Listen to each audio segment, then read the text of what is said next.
ते जग मारे, अन बोले ते कैसक बनी है, शब्द ही कोई ना बिचारे। पहले जन्म पुत्र का भयो, बाप जन्मिया पाछे, बाप पूत की एके नारी, ई अचरज कोई काछे। दूर राजा टीका बैठे, विषहर करे खवासी, श्वान बापुरा धरिन ढाकनो, बिल्ली घर में दासी। कार दुकार कार करी आगे, बैल करे पटवारी, कहें कबीर सुनो हो संतो, भैंसे न्याव निबैरी।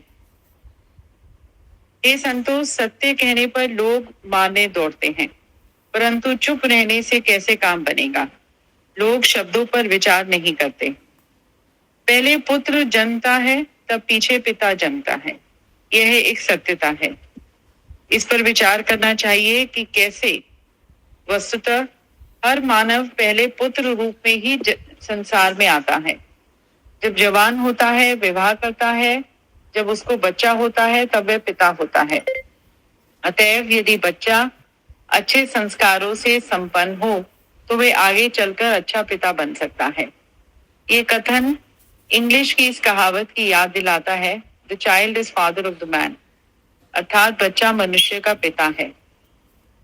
दूसरी सत्यता यह है कि पिता और पुत्र एक ही नारी जाति से जन्म लेते हैं। अतएव यदि नारी का सुधार हो जाए तो पूरी परंपरा ही सुधर जाए, क्योंकि पिता पुत्र में ही सारा संसार है। ऊपर के वचन आश्चर्यपूर्ण लगते हैं, परंतु समझ जाने वाले के लिए सहज सत्य है। मेंढक के समान तामसी और दुष्भाषी लोग तिलक कराकर राजा बन बैठते हैं, और सप्र के समान विषधर स्वभाव के लोग उनकी सेवा करने वाले तथा चमचे बन जाते हैं, और ये दोनों जनता के शोषक बनकर उसे चूसते हैं। कुत्ते बेचारे अपनी पूंछ से अपने गुप्तांग को नहीं ढक पाते हैं। यदि वह पृथ्वी के सभी लोगों की इज्जत ढकने का उपक्रम करें तो हास्यप्रद ही है। इसी प्रकार जो स्वयं आचरणहीन है, वे जनता के आचरण के रक्षक बनने का ढकोसला करें तो वे अपने और समाज के साथ छल ही कर रहे हैं। इसी प्रकार यदि बिल्ली घर में दासी बन जाए, व्यवस्थापिका बन जाए, तो वह हर खाद्य पदार्थ पर दिन भर मुंह मारती रहेगी। अनेक सरकारी संस्थानों में ऐसे व्यवस्थापक देखे जा सकते हैं जो सरकार द्वारा जनता के लिए आए हुए धन के एक खास हिस्से को अपने ही पेट में समा लेते हैं। ये बिल्ली का दासी बनना खतरे से खाली नहीं है। पटवारी किसानों की जमीन का लेखा जोखा रखता है। पटवारी का यहाँ अर्थ है धर्माचार्यों से, जो मनुष्यों के धर्म एवं कर्तव्य का लेखा जोखा रखते हैं और उन्हें व्यवस्था देते हैं। दुख है कि धर्माचार्य लोग बैलवत विवेकहीन हो गए हैं। वे भौतिक स्वार्थवश कर्तव्य तथा अकर्तव्य दोनों को कर्तव्य बताकर जनता को व्यवस्था देते हैं। धर्मपथ प्रदर्शक स्वयं विवेकहीन हो तो जनता कहाँ जाएगी। सदगुरु कबीर कहते हैं कि भैंसे न्यायाधीश बनकर निर्णय लेने लगे, अर्थात तामसी और मूढ़ लोग धर्म के क्षेत्र में न्यायाधीश बनकर निर्णय देने का हास्यपद कार्य करने लगे। आज के संदर्भ में तो ये बहुत ही साफ है, जिस तरह से ये पद में कहा जा रहा है कि संतो बोले ते जेग मारे, है ना। अभिव्यक्ति की स्वतंत्रता उस समय काल में भी नहीं थी जब कबीर साहब थे, क्योंकि इस तरह की सत्ताएं थी तो अभिव्यक्ति की स्वतंत्रता तो थी ही नहीं। कोई बोल भी नहीं सकता था, यदि बोलता था तो उसको तमाम प्रकार की सजाएं निर्धारित थी। तो उस समय काल में उन्होंने कहा कि संतो बोले ते जग मारे। ये कभी भी खत्म नहीं हुआ पूरे इतिहास क्रम में कि जो सच्ची बात बोलता है उसको जग मारने दौड़ता है। ये कई संदर्भों में आप अपने जीवन में देख सकते हैं, समझ सकते हैं, और आपके स्वयं के जीवन में भी ये अनुभव आया होगा। कि जो भी सत्य बोलता है, सांच कहो तो मारन धावे, झूठा जग पतियाना, है ना। जैसे कबीर साहब भी कहते हैं, बहुत देखे हमने नेमी धर्मी प्रात करे स्नाना, है ना, आत्म छोड़ पाखंड को पूजे, इन्हें नहीं कछु ज्ञाना।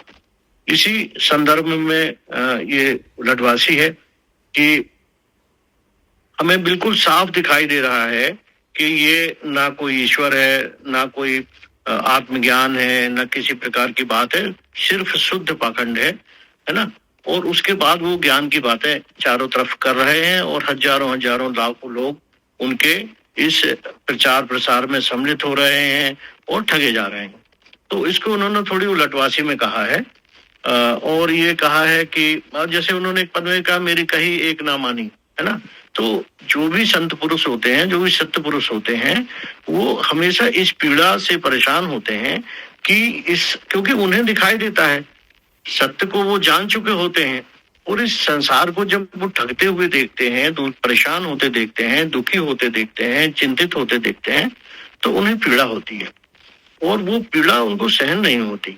इसलिए कई बार वो थोड़ी जोर से, कभी थोड़ी धक्का देके, और कभी जैसे लोग तो बिल्कुल एक तरह से ठूसा मारकर, निडर होकर अपनी बात को कहते हैं। हमारे परिवारों में भी ऐसे लोग होते हैं, परंतु हमें उनकी बात बुरी लगती है क्योंकि वो सच बोलते हैं, सत्य कहते हैं। तो उन्होंने कहा, संतो बोले तो तेज जग मारे, है ना। यदि हम बोलते हैं तो झूठ का तो बहुत बोलबाला है, पर जो सच बोलता है उसको जग मारने दौड़ता है।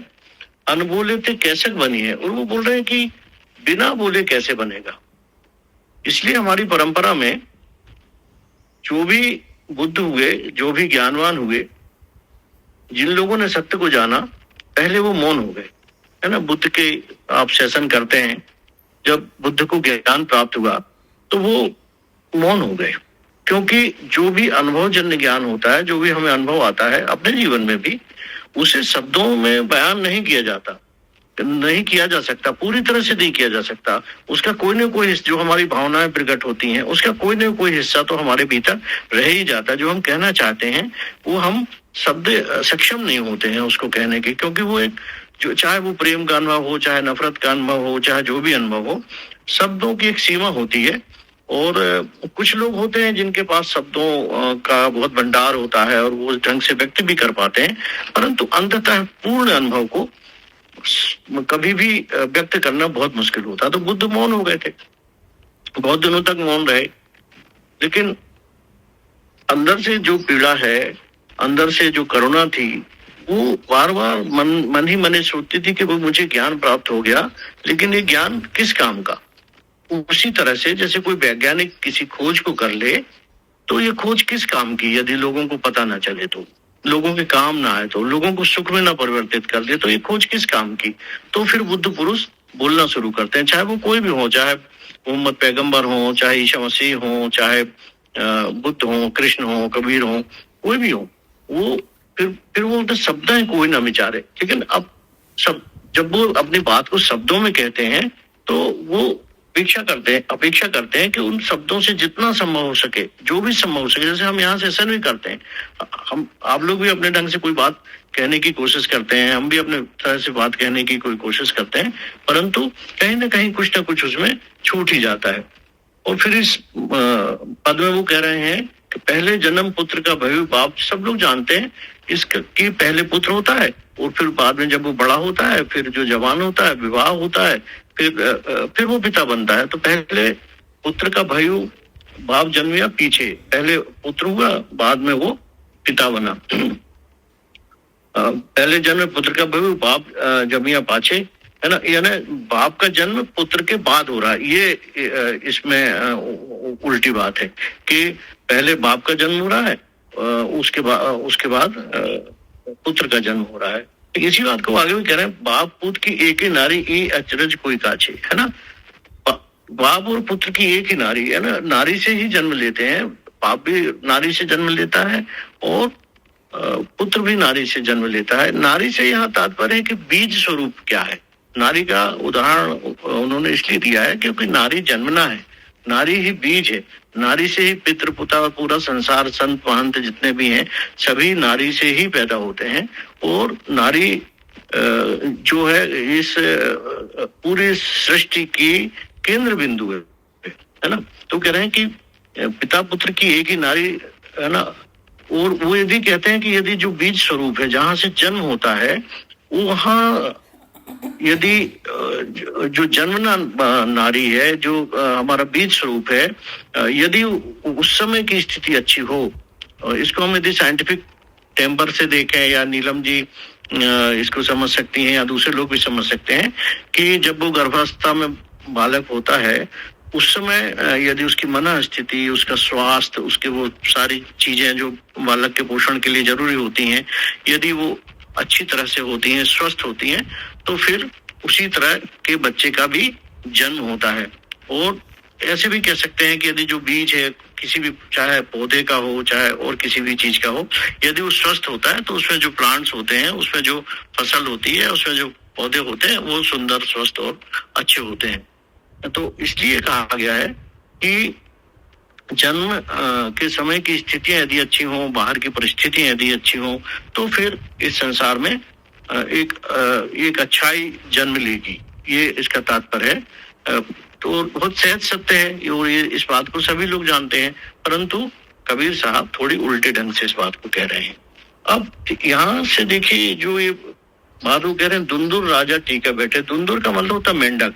मेंढक आप आवाज सुनते हैं, मेंढक यहाँ प्रतीक इस बात का है कि वो एक बहुत, जिसे कहते हैं गड़गड़ाहट वाली आवाज से बोलते हैं, टर टर करता है, जिसका कोई अर्थ नहीं होता, है ना। तो वो बोल रहे हैं मेंढक के, वो तामसी भी होता है, वो इस प्रवृत्ति का होता है कि वो काफी लंबे समय तक जो है वो एक तामस प्रवृत्ति में रहता है। और तो वो ये कह रहे हैं, उन्होंने उदाहरण, बहुत अच्छा उदाहरण दिया, दुंदुर राजा टीका बैठे। इसका मतलब ये है कि जो मेंढक के समान है, वो राजा बन के बैठे हैं। हम देखते हैं कि बहुत सारे स्थानों पर जो सारे आज हम देखते हैं, खासकर ये लक्ष्य उस समय के राजाओं के लिए किया गया है, क्योंकि उनका समय जो था वो राजाओं का समय था। और वो जो राजा थे बहुत क्रूर थे, वो आम जनता को बहुत पीड़ित और परेशान करते थे, स्त्रियों को बहुत परेशान करते थे, धन के बहुत लालची थे, आपस में युद्ध करते रहते थे। तो उन्होंने उनकी तुलना मेंढक से की है और कहा कि वो तिलक लगाकर राजा बन के बैठे हुए हैं, और जो सर्व के समान। फिर आगे वो कह रहे हैं कि बिस्तर करे खवासी। खवासी शब्द जो आता है, खवास से आता है। खवास का मतलब होता है नाई। नाई का अर्थ होता है कि जब शादी में जिस तरह से नाई सभी परंपराओं को निभाने वाला, जो कोई कहता है ना, दूल्हा को कुछ चाहिए तो नाई देता है, दुल्हन को कुछ चाहिए तो नाई देती है, उस परंपरा की बात को लेकर उन्होंने समझाना चाहा। जैसा कि अपन पहले भी सुनते हैं कि कबीर साहब बिल्कुल उन उदाहरणों को लेते हैं, उन प्रतीकों को लेते हैं जो हमारे बिल्कुल आसपास के हैं। तो खवास शब्द कहते हैं, तुरंत समझ में आ जाता है कि वो कौन सा व्यक्ति है ना, जिसको अपने लाभ से मतलब है, जिसको नेग मिलने वाला है, जो उसको पैसा मिलने वाला, उससे मतलब है। आप जो कह रहे हैं वो कर देता है, चाहे आम के पत्ते लाइए ला देता है, चाहे करिए चावल लाइए ला देता है, चाहे इसमें पैसे रखिए, और हर चीज की बात कहता है कि मुझे पैसे चाहिए। तो वो कह रहे हैं कि जो सेवा करने वाले लोग हैं, और जो ऐसे लोग हैं जो सर्प के समान बिजदुर स्वभाव के लोग हैं ना, और सेवा करने वाले उनके चमचे हैं, है ना, इस तरह की बात वो कह रहे हैं कि बिसर करे खवासी, है ना, जो राजा बन के बैठे हैं और उनके जो कारिंदे हैं। अब आज भी हम देखते हैं जो ऑफिस में बहुत सारे, जो पूरे देश में जो कारिंदे हैं, वो कितना परेशान जनता को करते हैं। उस समय भी करते थे, उनकी पूरे उपज को छीन लेते थे, स्त्रियों से गहने छुड़ा लेते थे, तमाम प्रकार के दंड देते थे। तो उसको संकेत करते हुए कह रहे हैं कि वे जनता के शोषक बनकर उसे चूसते हैं। देखिए, उस समय काल का एक कवि, उस समय काल का एक संत, अब उस समय की स्थितियों के बारे में, उस समय की परिस्थितियों के बारे में, उस समय के समाज के बारे में, उस समय के समाज की व्यवस्था के बारे में एक एक लाइन में पूरी बात कह दे रहा है, और बिना डरे, निडरता के साथ कह दे रहा है। राजाओं ने भी इन बातों को सुना और उनको बहुत दंड दिए, लेकिन उन्होंने जो सच था वही कहा। फिर वो कह रहे हैं कि स्वान बाबरा धरन ढाकनो। वो कह रहा है कि जो कुत्ता है वो अपनी पूंछ तो ढाक नहीं पा रहा है? और वो यानी अपने स्वयं की व्यवस्था, अपने स्वयं का अनुशासन, अपने स्वयं के शरीर का ध्यान रखना तो वो नहीं कर पा रहा है, परंतु वो सारे संसार की व्यवस्था चलाने का उपक्रम कर रहा है। यानी कुत्ता का जो प्रतीक है कि वो अपनी पूंछ भी नहीं ढक पाता, इसी प्रकार से अयोग्य लोग जो उस काम को करने के लिए सक्षम ही नहीं है, वो सारे संसार का संचालन कर रहे हैं। ये आप और हम रोज किसी न किसी रूप में ये सब देखते हैं कि जो अपने स्वयं की पूंछ नहीं ढक पाते, जो अपने आप का आत्म संयम नहीं रख पाते, जो अपने उगड़े बदन को नहीं ढक पाते, वो पूरे संसार के बदन को ढकने का काम कर रहे हैं। तो ये बड़ा हास्यास्पद है ना। और इसी प्रकार वो कह रहे हैं कि जो आचरणहीन है, जिनके पास किसी चीज का कोई आदरण है, विसर करे बिल्ली घर, है ना, जो आचरणहीन है, जिनके पास किसी प्रकार के, जी आचार्य शब्द आचरण से आया। जैसे हम सुनते हैं मुनि शब्द सुनते हैं हमको, जो ज्ञान प्राप्त करके मौन हो गए, उनको मुनि कहते हैं, है ना। इसी तरह से आचार्य हम उनको कहते हैं जिन्होंने ज्ञान को अपने आचरण में ढाल लिया, उसे हम आचार्य कहते हैं। परंतु अभी तो हम देखते हैं कि कोई भी अपने नाम के सामने आचार्य लगा लेता है, चाहे उसने आचरण किया हो या ना किया हो। एक उपाधि की तरह हो गया है कि आचार्य फलाने, आचार्य फलाने, आचार्य संत फलाने, आचार्य ये, भले उन्होंने कुछ आचरण में डाला हो या ना डाला हो, लेकिन एक समय में आचरण शब्द उसी समय आया था कि जिन लोगों ने अपने को, जैसे बुद्ध को हम कह सकते हैं कि वो आचार्य हैं, महावीर को कह सकते हैं कि वो आचार्य हैं, और ऐसे महान पुरुषों को हम कह सकते हैं जो आचार्य हैं, जिन्होंने ज्ञान को अपने आचरण में ना डाल लिया बल्कि वो ज्ञान स्वरूप हो गए। इसलिए हम उनकी मूर्ति को देखकर श्रद्धा से उनके प्रति भाव रखते हैं, क्योंकि उनको देख के ही हमें याद आता है कि ये वो लोग हैं जिन्होंने अपने ज्ञान को आचरण में ढाल लिया है। और जब इन्होंने ढाल लिया है तो हम भी ऐसा कर सकते हैं। एक भाव हमारे मन में इस तरह का आता है। तो आचरणहीन लोग जो हैं वो रक्षक बनने का ढकोसला कर रहे हैं, तो एक तरह से वो समाज के साथ छल कर रहे हैं ना। इसी प्रकार बिल्ली घर में दासी बन जाए, यानी सेविका बन जाए। यदि हमारे घर में बिल्ली एक प्रवृत्ति है ना, जो इस बर्तन में मुंह डालती, उस बर्तन में हमारे घर के जितने भी खाद्य पदार्थ हैं वो हैं, चूहा मिल जाए तो उसको भी खा जाएगी, है ना, दूध मिल जाए तो उसको भी पी जाएगी। तो बिल्ली उस प्रवृत्ति का, यदि जो बिल्ली प्रवृत्ति है, इस प्रवृत्ति के लोग यदि इस देश के, समाज के, किसी भी संस्था के व्यवस्था बन जाए तो क्या हाल होगा, ये हम आज देख ही रहे हैं कि किसी भी विभाग में चले जाइए तो बिल्ली ही वहाँ की व्यवस्था कर रही है, और उसके जितने भी संसाधन हैं उस संस्था के या उस राज्य के, उसको वो ही दिन भर किसी न किसी स्वार्थ में उसको खाने में लगी हुई है। तो वो कह रहे हैं कि बिल्ली घर में दासी, कार दुकार कार करे आगे, बैल करे पटवारी। और वो इसी प्रकार से कह रहे हैं कि जो पटवारी है ना, जो जमीन का लेखा जोखा करता है ना, कहते हैं कि पटवारी कहावत है कि डॉक्टर का बिगाड़ा केस और पटवारी का बिगाड़ा खेत कोई ठीक नहीं कर सकता, है ना। तो इसी तरह से जो पटवारी है उसका अर्थ है कि जो धर्माचार्य हैं और जो मनुष्य को धर्म सिखाते हैं, मतलब जिनके हाथ में ये निर्धारण करना है कि ये जमीन कितनी है, इसके नाप जोक कितना है, जीवन का आचरण कैसा है, जीवन का अनुशासन कैसा है, जीवन की नैतिकता क्या है, जो जिनका काम इस बात को निर्धारित करने के लगा, वो पटवारी जैसे हो गए हैं। चाहे जिस पृष्ठ तरीके से, चाहे जिसके खेत को चाहे जिसका खेत बता देंगे। यानी जो आज व्यवस्था है, आज से 600 साल पहले भी वही व्यवस्था थी। तो वो कहते हैं कि धर्माचार्य लोग, जिनका काम लोगों को विवेक बताना है, ज्ञान बताना है, नैतिकता बताना है, मनुष्य को मनुष्य से जोड़ना सिखाना है, भेद को समाप्त करना है, समता लाना है, दया प्रेम स्नेह फैलाना है, वो सब स्वार्थ के केंद्र बन चुके हैं और विवेकहीन हो गए। तो ऐसे जो स्वार्थ वाले लोग हैं वो आज व्यवस्था दे रहे हैं, वो धर्म की राह बता रहे हैं, जो खुद भी धर्मवान नहीं है। तो ऐसी स्थिति में जो मूल जनता है, निरक्षर जनता है, ज्ञान से हीन जनता है, इसीलिए तो उनके पास जाती है, क्योंकि उस पर समस्याओं का भंडार है। और वो समस्याओं को दूर करने के नाम पर कहीं भभूति देकर, कभी गंडा ताबीज देकर, कभी कोई और प्रकार की चीज बताकर उनको थकते रहते हैं पूरे समय में, उनको इस तरह का ज्ञान देते रहते हैं जिसका ज्ञान से कोई संबंध ही नहीं है।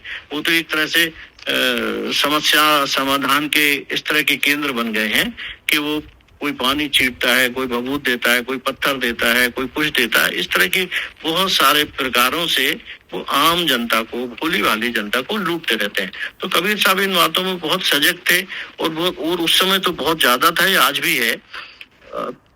बार बार चेताते हैं, बार बार चेताते हैं। पहले तो अच्छे से चेताते हैं, प्यार से चेताते हैं, फिर थोड़ा दरेरा देकर चेताते हैं, है ना, फिर कुछ कड़वी बात बोलकर चेताते हैं, जिस तरह से माँ अपने बच्चे के साथ करती है कि पहले धीरे से बोलती है, प्रेम से बोलती है, उसके बाद फिर थोड़ी गुस्सा होकर बोलती है, कभी एक आध चांटा भी मार देती है। तो इस तरह का जो उनका ये चांटा है, ये वो बताते हैं उस समय के लोगों को, वो कहते रहे थे और हमारे आज के लिए भी सत्य है। और भैंस न्यायाधीश बनकर बैठ गई है ना, मतलब जिसको कोई उस चीज का ज्ञान ही नहीं है, कानून का भी ज्ञान नहीं है, और वो न्याय करने जब बैठ जाए तो फिर यही स्थिति होती है और सारी स्थितियां हास्यास्पद हो जाती हैं, जैसा कि हम सदैव देखते रहते हैं। कुल मिला के इस पद का मतलब है कि जब अयोग्य लोग, जिनको किसी प्रकार का ज्ञान नहीं है, उस पद पर बैठ जाते हैं, तो पूरे जो समाज है, जो पूरी जनता है, जो भोले वाले लोग हैं, वो परेशान हो उठते हैं। और इसी संदर्भ में साहब ने ये उलटवासी कही है, और जिसको महात्मा गांधी भी कहते थे। वो कहते थे कि 7 प्रकार के महापाप हैं, है ना। महात्मा गांधी 7 महापाप के बारे में कहते थे कि नैतिकता के बिना व्यापार, यदि व्यापार में नैतिकता ना हो, है ना, तो वो पाप है ना। मानवता के बिना विज्ञान, जैसे कि हम आज देख रहे हैं कि परमाणु बम का डर दिखाया जाता है एक दूसरे, या जो शक्तिशाली देश हैं जिनके पास परमाणु शक्ति है, हथियारों की शक्ति है, वो ही ज्ञानवान बने हुए हैं। तो वो कहते थे कि यदि मानवता नहीं है और उसके ऐसे विज्ञान आपने बना दिया है जिसमें मानवता के लिए कोई स्थान नहीं है, तो उसको वो पाप मानते थे। सिद्धांत बिना राजनीति, है ना, वो कहते थे कि यदि राजनीति सिद्धांत के बिना है तो वो राजनीति जो है हमको हानि ही पहुंचाएगी, हमको लाभ नहीं पहुंचाने। चरित्र बिना ज्ञान, यदि चरित्र नहीं है और आप ज्ञान का ढिंढोरा पीटने निकल पड़े हो दीपक लेकर, तो जब चरित्र आप में खुद ही नहीं है, आचरण आप में खुद ही नहीं है, और आप ज्ञान बताने निकले हो, तो वो कहते थे कि एक प्रकार का पाप है, या तो आदमी चरित्रवान हो, अन्यथा वो ज्ञान ना बांटे। आत्मा के बिना आनंद, है ना, बिना आनंद के आत्मा का क्या अर्थ है। यदि हम ये सब जितने भी काम कर रहे हैं यहाँ पर, हम आए इसलिए हैं कि हमें हमारा जीवन आनंद से भर जाए, प्रेम से भर जाए, स्नेह से भर जाए, है ना। तो आत्मा बिना आनंद के जो है वो बहुत खाली खाली होगी, है ना। कहते हैं ना आत्मानंद, आत्मा आनंद से भरी हुई तब तो वो आत्मा है, नहीं तो फिर तो सवाल ही नहीं है। मेहनत के बिना धन, श्रम के बगैर जो धन आ जाता है वो कुकर्मों में लगता है ना। और इसलिए उन्होंने कहा कि त्याग के बिना धर्म, ये 7 महापाप उन्होंने बताए, और कहा कि यदि ऐसा धर्म जिसमें त्याग नहीं है तो वो धर्म ही नहीं है, उसका कोई अर्थ ही नहीं है ना। मनुष्य संपन्न त्याग से होता है, प्राप्त करने से संपन्न नहीं होता। संपन्न हो सकता है, समृद्ध नहीं होता। समृद्ध वो जब होता है जब वो त्याग करता है, त्याग से समृद्धि आती है, छोड़ने से समृद्धि आती है, पाने से समृद्धि नहीं आती है। तो ये 7 जो महापाप बापू ने हमको बताए थे, यदि उनको हम स्मृति में रखें, ना सही पूरा, जितना हो सके, यदि हम उसको उसके कुछ अंश को भी पा पाए, क्योंकि हम बाबू तो नहीं बन सकते, हम बुद्ध नहीं बन सकते, हम कृष्ण नहीं बन सकते, राम नहीं बन सकते, मोहम्मद पैगंबर नहीं बन सकते हैं, ईसा मसीह नहीं बन सकते हैं, गुरु नानक नहीं बन सकते हैं। तो हम छोटे छोटे, थोड़े थोड़े कबीर हो जाएं, थोड़े थोड़े नानक हो जाएं, थोड़े थोड़े अपने में मनुष्यता ले आए, अपने में वो करुणा ले आए, अपने में वो थोड़ी भी ले आए, तो हमारे जीवन कितना है, हमारा परिवार कितना है, हमारे आसपास कितना है। उनके लिए तो पूरा संसार था, हमारे लिए जो हमारी छोटी सी दुनिया है उसमें यदि हम थोड़ा सा आचरण कर लें तो संभवतः है हम आनंद से भर जाएंगे। ये इस पद का जो मेरे अल्प ज्ञान के अनुसार, या कह सकता हूँ अज्ञान के अनुसार ही जो मेरी समझ में आया, वो मैंने आपके साथ प्रस्तुत किया। अब आप लोग इसमें जोड़ेंगे तो इसमें और रिचनेस आएगी और समृद्धि आएगी। बहुत बहुत धन्यवाद। सुरेश जी, बहुत बहुत शुक्रिया आपका, बहुत ही सुंदर ढंग से एक्सप्लेन करते हैं आप। इसके बाद तो बचता नहीं है कुछ कहने को, लेकिन फिर भी चलो अब अपन पूछते हैं। ये दीपा आप छोड़ देते हो, आप यदि बोलना चाहते हो तो बोलिए। हेलो दीपा जी, आप बताइए कैसे। ये विम्मी जी दीपा से ही पूछ लेते हैं पहले, ये ना छोड़ देती हैं फिर ग्रुप को जल्दी छोड़ दिए एक्चुअली ये। हाँ जी दीपा जी आप बोलिए। धन्यवाद सुरेश जी आपका। मेरा वो म्यूट रह गया, मैं म्यूट पे बोलती रह गई। नहीं कोई बात नहीं। चलिए दीपा जी बोलिए। नहीं कुछ नहीं बोलना, मेरे को आज बहुत ही अच्छा बोला है सुरेश जी ने। अभी और मुझे तो कुछ समझ नहीं आ रहा, बिल्कुल कुछ नहीं। अच्छा ठीक है, तो और कौन बोलना चाहेगा फिर? अब हर्षा जी, चलो सीक्वेंस वाइज ही ले रहे हैं फिर। हर्षा जी आप बोलिए।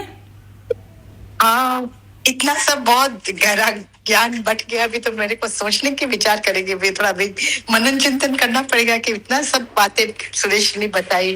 और एक सेंटेंस हमेशा मदर का टॉक्स में आते थे to the children, if only human beings would consent to be spiritualised. So जब तक ह्यूमन बीइंग्स का अंदर ये कंसेंट नहीं आता है, ये एक हम लोग बोलते ना एक्सेप्टेंस, अपने आप में निर्णय लेते कि हमको स्पिरिचुअल बीइंग्स बनने हैं, तब तक ये जो फॉल्सहुड का जो प्रभाव है वो चलते ही रहेगा। तो हम लोग की जो ड्यूटी है वो हम लोग को यही है कि हम लोग मनुष्य के तौर में जो जी रहे, to be human first and then, जैसे सुरेश जी ने कहा, एम्ब्रेस वसुदेव कुटुंब। तो बहुत सुंदर ये जैसे सृष्टि बन जाएगी। पर जब तक हम लोग अपने सेल्फ सेंटर्डनेस में रहेंगे तो हम आत्मा अनुभव तो कर ही नहीं पाएंगे। हमें सुपरफिशियली बहुत ज्ञान मिल जाएगा, पर अंदर की जो अनुभूति है, जो एकता की भाव है, जो हमारे परपेचुअल एक नारा होना चाहिए कि we are one in all, many in body one in mind, जो बुद्ध का जो है थ्योरी।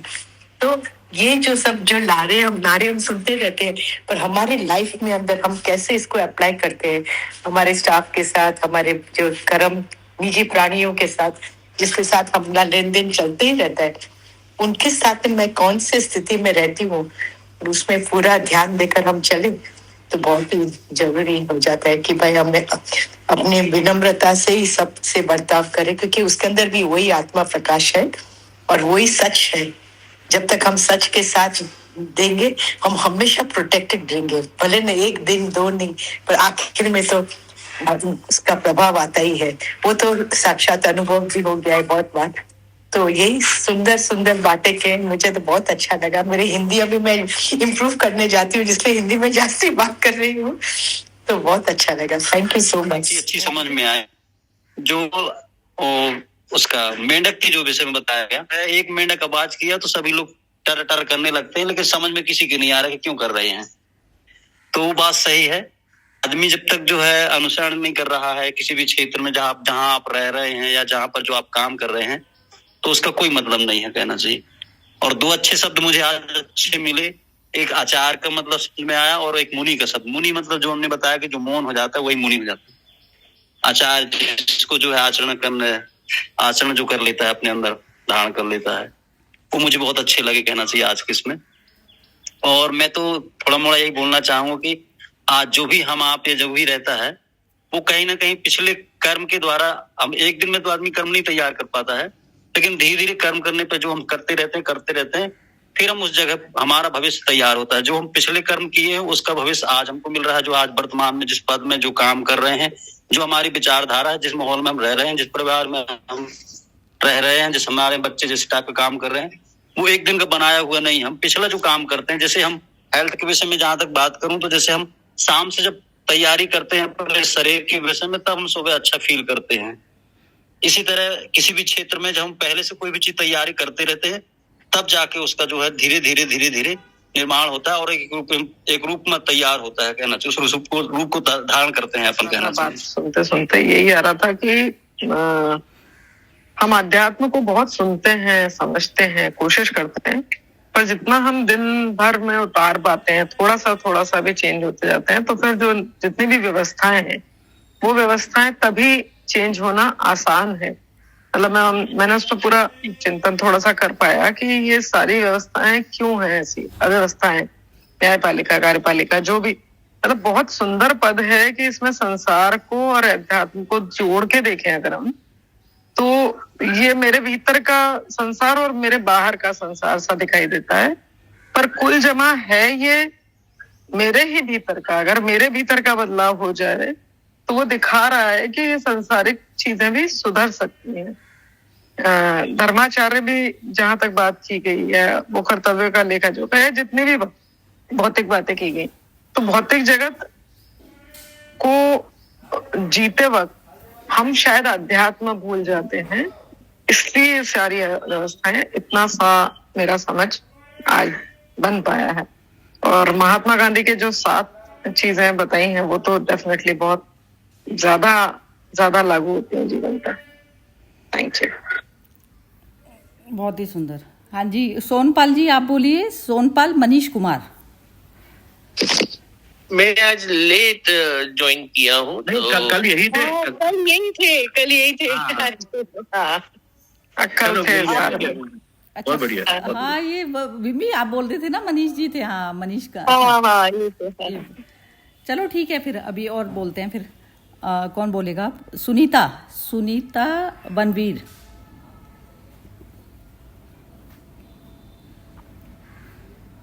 सुनीता जी आप बोलिए। अनम्यूट करके बोलना पड़ेगा, म्यूट है आपका। नहीं बोल रही हैं ये तो। चलो ठीक है, बिम्मी जी आप बोलिए। हाँ जी, हाँ, ये जो शिवू जी ने कहा ना कि मतलब हम अध्यात्म और संसार उसको इतना अलग जैसे रख देते हैं ना, और कितना मतलब सब कुछ कितना कनेक्टेड है। अब जैसे ये पहले वाले में ही जब वो कहते हैं फादर नारी बेटे का कहा, तो उसमें जैसे हमारा जो थॉट है, जो हमारी सोच है, वो पुत्र है, और उससे जन्म लिया हमारा एक्शन पिता। और मतलब वही जो कह रहे हैं जो पुत्र पिता बना बाद में, और नारी एक तरह की मन। तो और जहां से सब कुछ ये थॉट और वो जो एक्शन निकल रहा है, तो यदि हमारा नारी, जब वो कह रहे हैं कि नारी जाति से जन्म लेते हैं, अतएव यदि नारी का सुधार हो जाए, तो यदि हमारा मन का सुधार हो जाए, यदि हमारे मन को हम स्वच्छ कर लें और वो मन का शुद्धिकरण हो, तो उससे जो आगे जो निकलना है वो अपने आप ही व्यवस्थाएं जो हैं वो ठीक बैठेंगी। और जो कबीर साहब ने जितना भी कहा वो आज भी कितना कुछ वही है। जैसे उन्होंने अभी कहा कि एक मेंढक बोलना शुरू हुआ, सारे के सारे उसके सारे टर करना शुरू हो गए। मतलब बिना सोचे समाज में आजकल वही है कि जो एक ने कहा अपना दिमाग ही नहीं लगा रहे हैं कि भाई वो कहाँ तक है। तभी तो वही वो ना, अंध भक्ति इतनी ज्यादा हो गई है कि आप एक के पीछे चले जा रहे हो। क्वेश्चन करना जो हमारे शास्त्रों में हमेशा से था कि हर चीज को क्वेश्चन करो, समझो उसको, और उसको और उधेरो, और ये नहीं कि उसको जैसे तुम्हारे सामने परोसा गया बस उसको वैसे तुमने उठा लिया, तो वो तो रहा ही नहीं। और प्रॉब्लम एक ये है कि आजकल जो क्वेश्चन करता है वही जो शुरू से हुई कि सत्य को कोई सुनने को ही तैयार नहीं है, तो जो क्वेश्चन करता है उसको जेल में डाल दो कि उसने इसके अगेंस्ट कैसे बोल दिया। पर ये आज का ही नहीं, वो शुरू से चलता है। वो गैलीलियो ने बोला था, उसको जेल में डाल दिया। और ये तो बहुत मतलब ये तो विश्व में होता ही आया है कि सत्य को कोई सुनना नहीं चाहता। और सत्य है यदि कोई कह रहा है, मतलब सत्य का मतलब जो उसके मन का भाव है, वो सच्चाई पर है कि कुछ वो बोलना चाह रहा है, पर आप उसको सुनने को तैयार ही नहीं हो, और आपने अपना वो एक डॉक्ट्रिन बना रखा है, और उसके अनुसार ही जैसे सारा संसार फिर उसके अकॉर्डिंग ही चले। फिर वही वो कुत्ते बेचारे अपनी पूंछ से, तो वही है कि समाज के जो रक्षक हैं वो ही भक्षक हैं एक्चुअल में। अब जैसे जब जो हम देखते हैं कि वो शिवसेना या करनी सेना, कख मालूम नहीं है उन्हें हिस्ट्री के बारे में, कख मालूम नहीं है उन्हें कल्चर के बारे में, पर वो इसके सब वो बने हुए हैं, जैसे वही कहते हैं ठेकेदार बने हुए हैं इसके। और पटवारी किसानों की जमीन का लेखा जोखा रखता है, पटवारी का यहाँ आता है धर्माचार्य, वही धर्माचार्य लोग इस तरह से। तो वो जो ये सुरेश जी ने एक बात कही थी कि लड़ाई में भी नैतिकता, और यदि आप देखो तो रामायण के समय भी मतलब कितनी नैतिकता थी। राम और रावण का युद्ध हो रहा है, और जब वो शिवलिंग की स्थापना हुई तो तब उन्होंने रावण को बुलाया कि जी सबसे बड़ा जो आचार्य वहां पर है, जिसको जो शिव का भक्त है उसको वो भी पूजा में शामिल हो। और वहां पर भी रावण ने जब वो भी बात आई कि अर्धांगिनी होनी चाहिए साथ में पूजा करने के लिए, तब भी नैतिकता के उसमें होके रावण ने सीता को लेके आया। ठीक है, उसने वो शर्तें रख दी कि वो बात नहीं करेंगी और वो सब कुछ वो से और वापस मैं ले जाऊंगा। तो वहां पर भी कितनी नैतिकता उन्होंने जताई। और आजकल के उसमें वही की कोई नैतिकता नाम की फिर से वही कोई चीज नहीं है। अब वही जैसे अभी सीज फायर हुआ पर हमने वो पाकिस्तान ने वो माना नहीं, वो फिर से वही वो रात को वो करता है। और अब वही अब जैसे मैं इसमें वो धर्माचार्य वालों की यहाँ पर बात करूं तो जैसे वो पाकिस्तान का वो जो आर्मी चीफ मुनीर, उसने लोगों के मन में वहां पर वही वो फिर से दो नेशन की थ्योरी डालकर और वो अपनी सेना को और वो सबको या वो ये जो आतंकवादी के जो गुट हैं, जो लीडर्स हैं, वो भी यही करते हैं कि वो धर्म के नाम पर कितना उनका वो ब्रेन वॉश कर देते हैं कि उनको कुछ और समझ ही नहीं आता और लोग उसको पालन कर रहे हैं। वही तो यदि वो वहीं पर बात आ जाती है, यदि आप शुद्ध मन वाले लोग करें तो वो कितना उसका कितना प्रभाव हो सकता है। और जो इस तरह के मन वाले लोग हैं ये तो लोगों को ठग ही रहे हैं और अपनी रोटियां सेक रहे हैं। तो और विवेकहीन जनता वो भी अंधों की तरह उनके आगे आगे पीछे चली जा रही है। तो वही एंड में भी वही कह रहे हैं कि भैंसे न्यायाधीश बनकर, मतलब भैंस तो उसको कहते हैं ना कि बुद्धि तो है ही नहीं, वो भैंसे वाला दिमाग तेरा जैसे वो कहते हैं, तो वो है नहीं और वो न्यायाधीश बन के बैठे हुए हैं, वही डिसीजंस ले रहे हैं। और यदि कोई जनता में कोई थोड़ा सा विवेक वाला है और वो कुछ बोलने की भी कोशिश करे तो सत्य को कोई सुनने को तैयार नहीं है। और तो वो भी तो फिर के वैसे आता तो मन पर है, पर मन के साथ साथ जो समाज में जो हो रहा है उसके ऊपर उन्होंने मतलब शुरुआत कबीर साहब ने उससे की कि अपने मन का शुद्धिकरण, पर उन्होंने समाज की जो कुरीतियां हैं या समाज में जो हो रहा है वो सब कुछ भी बताया एग्जाम्पल के साथ। और उस समय के जो एग्जाम्पल्स थे जैसे पटवारी का लेके या मेंढक का बता के या कुत्ते का करके, तो मतलब आसपास जो उसका बहुत सिंपल लैंग्वेज में उन्होंने समझाया। हाँ जी, बहुत बढ़िया बोला सबने। और बाकी अब मोना की कमेंट रह गई थी। मोना, आप बोलना चाह रही हैं कुछ? मैं 1 मिनट के लिए बोल सकती हूँ? हाँ क्या जी, बोलिए बोलिए जी। मुझे विम्मी जी की बात से और उस पद में भी लगा था कि ये व्यवस्थाएं तब भी ऐसी ही थी, आज भी ऐसी ही, क्योंकि शायद तब भी वैसे ही लोग थे और आज भी ऐसे ही लोग हैं। तो ये व्यवहारिक परिवर्तन मतलब बहुत जरूरी है, आध्यात्मिक और व्यवहारिक परिवर्तन, तो शायद व्यवस्थाओं में भी परिवर्तन आसान हो जाएगा। ये दिमाग में आ रहा था।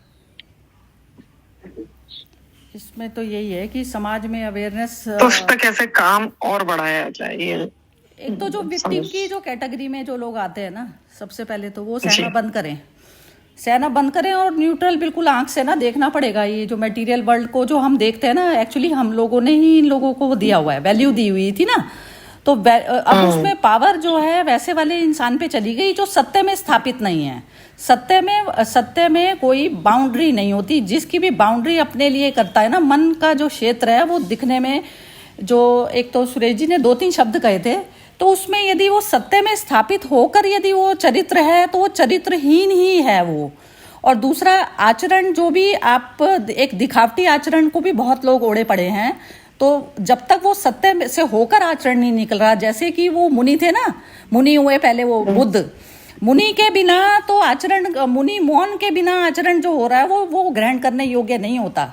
तो पहले मौन अवस्था आनी जरूरी है, फिर मौन के बाद में आपको आचरण जो है उसमें जाएंगे। और दूसरा इन्होंने जो वो बोली उसकी नीति क्या बोला था, नैतिक होना, और दूसरा एक बोला था चरित्र। तो चरित्रहीन ही है वो मनुष्य जो चरित्र के जो शारीरिक चीज को जो ओढ़े बैठा है, तो उसकी चरित्रहीनता हमें दिखती नहीं है। तो समाज जो है अंधे लोगों का समाज है, तो अंधे लोग जब चूज करेंगे तो राजा भी फिर वैसा ही होएगा, क्योंकि अंधे लोगों के अंदर वो पात्रता ही नहीं है। तो पहले पात्रता भी तो जो है हमें अर्जित करनी पड़ेगी ना, कि हम चाह किसको रहे हैं ना।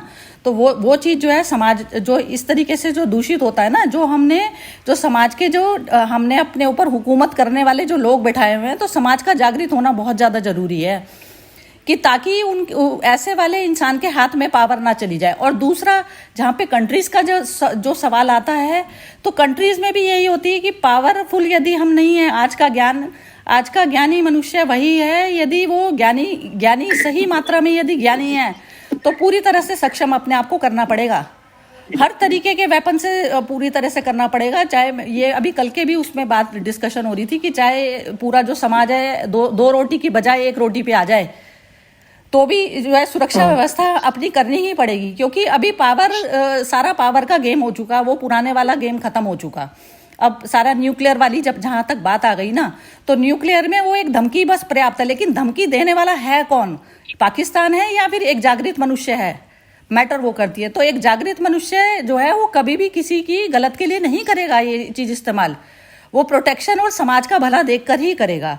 तो वो ये चीज ना हर उसको जो जब तक सिटीजन्स को भी पता नहीं होगी ना, तो जो हम जो सह रहे हैं वो कर रहे हैं ना, तो हमने ही समाज में जो ऊंचे ऊंचे उस पे क्षेत्रों पे जो बैठाया हुआ है ना, यदि हम उनको चूज ही नहीं करते तो कैसे उनको जो है हम वो देंगे। तो यही चीज है कि हम पहचान नहीं पाते। तो सबसे पहले उसके लिए शुद्धिकरण अपना ही चाहिए।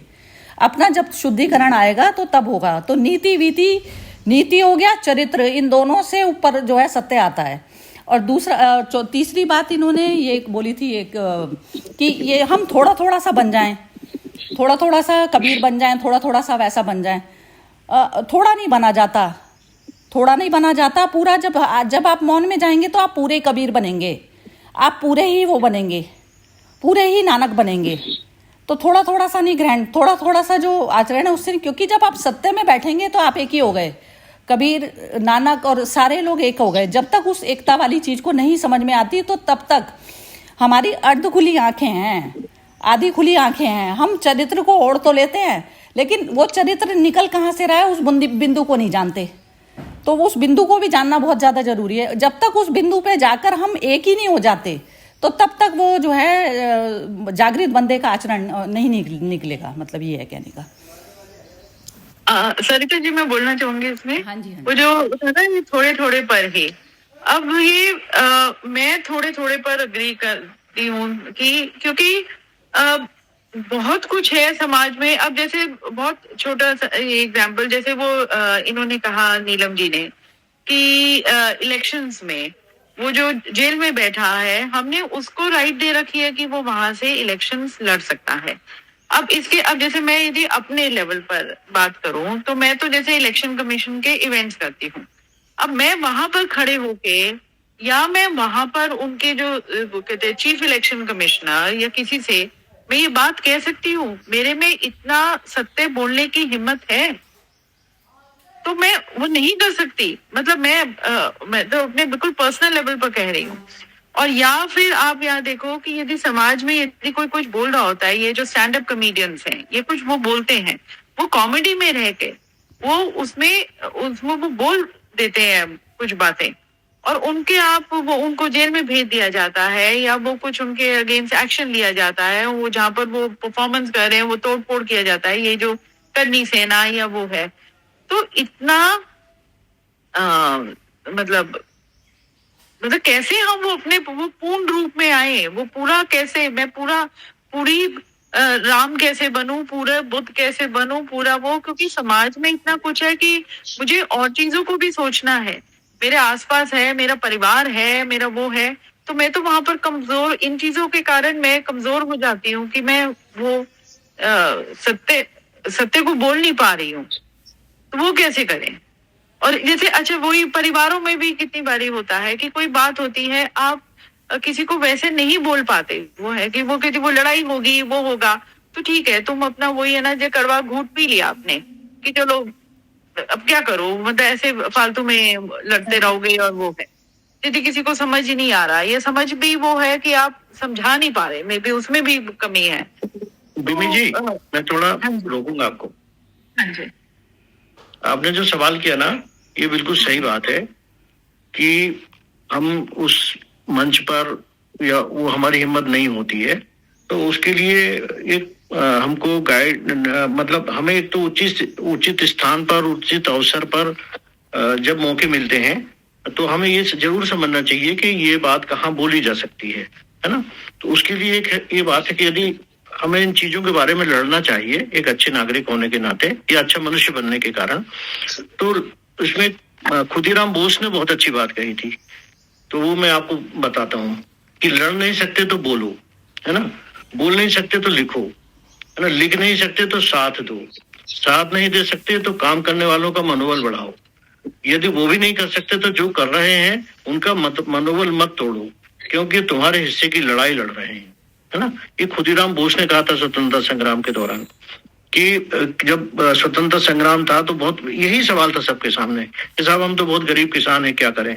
तो उन्होंने एक सूत्र दिया था और ये कहा था कि इनमें से कुछ तो कर सकते हो आप, तो हमें अपनी सीमाओं को देखते हुए इनमें से हम चुन लें कि हम लड़ें, लड़े नहीं तो बोलें, बोले नहीं तो लिखें, लिखें नहीं तो साथ दें, साथ नहीं दे सकते तो मनोबल बढ़ाएं, मनोबल भी नहीं बढ़ा सकते तो मनोबल मत तोड़ें, है ना, क्योंकि वे सब हमारे हिस्से की लड़ाई लड़ रहे हैं। तो इसके लिए मुझे अच्छा लगा था ये, तो मैंने सोचा मैं बीच में एक मतलब बता दूं कि इसके ऐसे तरीके हो सकते हैं। ये बिल्कुल ठीक बोला सुरेश जी आपने, ये जो बोला ना कि जो हमारे हिस्से की लड़ाई लड़ रहे हैं, तो लेकिन है ना ये जैसे अब अपन लोग चेतना लेवल पर बात कर रहे हैं ना, तो जो भी हमारे लिए हमारे हिस्से की जो लड़ाई जो लोग लड़ रहे हैं ना और हम आराम से बैठे देख रहे हैं, तो वो चीज़ों में आपको आना ही पड़ेगा। वो उधार है, वो फिजिकली उधार नहीं है, पैसे का लेन देन नहीं है, लेकिन वो कर्म का उधार है आपके ऊपर, उसमें आना ही पड़ेगा। इवोल्यूशन के रास्ते में जब तक पूर्ण ब्रह्म नहीं बनोगे तो तब तक काम नहीं चलेगा। तो वो उधार ही है जो हमारे हिस्से की लड़ाई लड़ रहे हैं और हम जो है किसी डर की वजह से सामने नहीं आ रहे हैं, तो वो चीज में हमें करना पड़ेगा। पर ये यात्रा ही तो है सरिता जी, अगर इसको ऐसे देखें विमी जी जो कह रही हैं, तो यात्रा तो धीरे धीरे पूरी होगी। और मेरे हिस्से की कोई लड़ाई लड़ ही नहीं रहा है जब, तो उसमें मैं क्या करूं? मतलब मैं तो कौन रही हूँ कि मतलब ये ऐसे हो रहा है, पर मेरी हिम्मत नहीं हो रही है बिकॉज ऑफ कोई ना कोई तो लड़ रहा है विमी जी, ये भी सच है। जैसे हम ये बात कर रहे हैं कि स्टैंड अप कॉमेडियन है या एक्टिविस्ट है, कोई ना कोई तो ये डेफिनेट है कि लड़ रहा है, और वो मेरे हिस्से की लड़ रहा है और ये मेरे को दिखाई दे रहा है।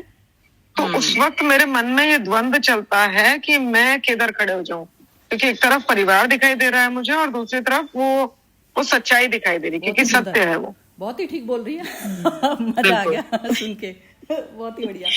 ये सुरेश जी से शुरू हुआ है। हाँ, सुरेश जी ने आके बोली बिल्कुल इस चीज के लिए, बिल्कुल बढ़िया। तो मेरे मन में भी विमी जी जो कह रही थी वो सब चल रहा था और वो बातचीत को उन्होंने आगे बढ़ाया, उसके लिए दूसरे की उसमें क्यों करे, मतलब वही है ना। लेकिन जो सुरेश जी ने जिसका भी शब्द कोट करे है ना, बहुत ही सुंदर कोट करे हैं ये शब्द। हाँ, पर दूसरा कोई है ही नहीं, सरिता जी का यही तो कहना है, और ये सच्चाई भी है। अगर हम देखें आध्यात्मिक लेवल पे तो दूसरा कोई नहीं, हम जो भी कर रहे हैं अपना और अपनों के लिए ही कर रहे हैं।